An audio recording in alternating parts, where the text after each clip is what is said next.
Hey, welcome back to Compounding Quietly. More money, more regret. That combination shows up in QLD more than in almost any other ETF. Even investors who made more with QLD than they would have made with QQQ did not always walk away feeling like they won. The experience of holding it through a full market cycle is different, in ways the return chart simply does not capture. So the question today is not just which one performs better over time.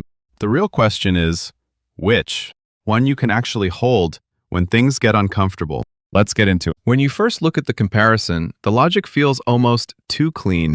QQQ goes up 20% in a year.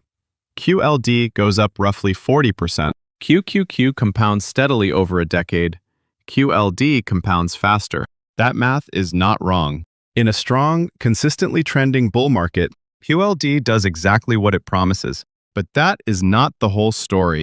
And the part that gets left out is the part that matters most when you are thinking about holding something for 15 or 20 years. QLD is a 2x leveraged ETF.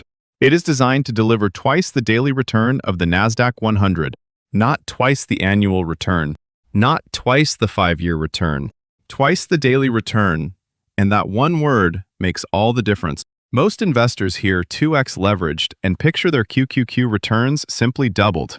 A 30% year becomes a 60% year. A strong decade becomes a remarkable one. That picture is real, but it is only the version of the story that takes place in good weather. The structure of QLD is built on daily rebalancing. Every single trading day, the fund resets its leverage back to 2x. This means its performance over longer periods is not simply twice the index. It is twice the daily performance compounded day after day. And compounding behaves very differently when the market does not move in a clean, straight line. This structural detail is the difference between a surface comparison and an actual judgment. It is the reason two investors can look at the same long-term return chart and walk away with completely different conclusions about what it means. Let's bring that structure into sharper focus. QQQ tracks the NASDAQ 100 directly.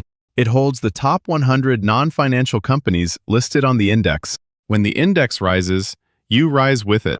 When it falls, you fall with it. The relationship between your portfolio and the underlying index is straightforward and stable over time. There are no hidden mechanisms working in the background. QLD uses financial instruments, primarily swap agreements, to achieve 2x daily leverage. Every day, it rebalances. Every day, it resets its exposure back to 2x. And that daily reset creates something most investors never hear about until it affects them directly. It is called volatility decay. Here is a simple, concrete example. The NASDAQ drops 10% on Monday. It recovers 11.1% on Tuesday. QQQ is back where it started. The index recovered. Now follow QLD through the same 2 days. It drops 20% on Monday, leaving your position at 80. An 11.1% gain on Tuesday brings you to 88.9, not back to 100. QLD is still down, even though the index itself finished flat. This cost does not appear in year-end return summaries. It does not show up in the headline numbers you read in a comparison article. It only surfaces when you track daily movements through volatile, choppy, sideways market conditions. And in most real-world market cycles, those conditions are not the exception. They are the baseline. Now here is the part most investors skip over. That same daily reset mechanism can work powerfully in your favor. When the market trends consistently upward over an extended period, daily rebalancing amplifies your gains. In strong, sustained bull runs, QLD has not simply doubled QQQ's return. It has exceeded double because consistent upward movement makes daily compounding accelerate in your direction. So the picture is not simply QLD carries a hidden cost. The more accurate picture is this: QLD magnifies direction.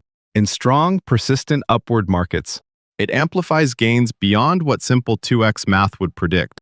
In volatile, sideways, or declining markets, it loses ground faster than double. This is what it means to hold a leveraged ETF over time.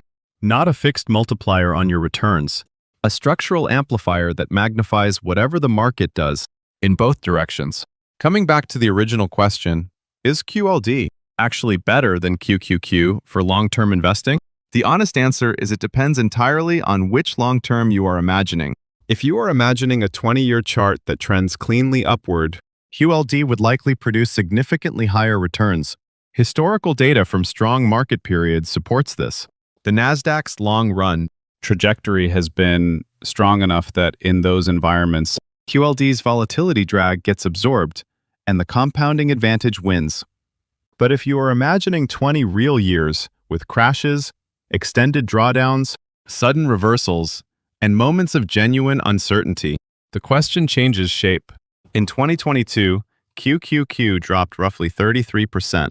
QLD dropped closer to 60%. That is not just twice the loss. That is a different psychological experience. That is the kind of drawdown where investors stop asking, should I hold this? And start asking, can I hold this? And selling QLD at the bottom of a 60% drawdown, while QQQ has only fallen 30%, is one of the most common and costly patterns in leveraged ETF investing. Not because those investors made a foolish decision when they bought, because holding through that kind of loss requires something most people have not prepared for in advance. The behavioral risk is not a character flaw. It is a structural outcome.